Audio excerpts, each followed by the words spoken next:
So suppose you have a property, say it's polluted, the building's falling apart, it would be incredibly expensive to renovate and use for anything, and you want to get out from under it. If you stop paying the taxes, within 4 years, it'll be taken away from you. And that's pretty easy.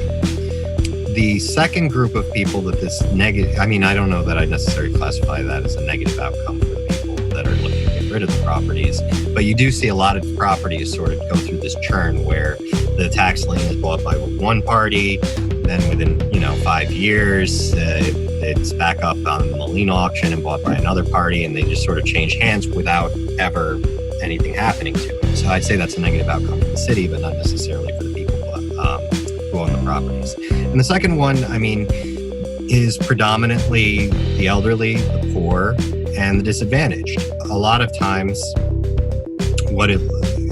people end up not paying the taxes because they can't financially pay the taxes, or there's an underlying health issue where they're managing their own finances, but perhaps they have a medical problem that's making it difficult for them to sort of function. It might be a case where somebody hadn't paid the taxes and then passed away, and then the children inherited, and they don't know what the situation is, and that sort of thing.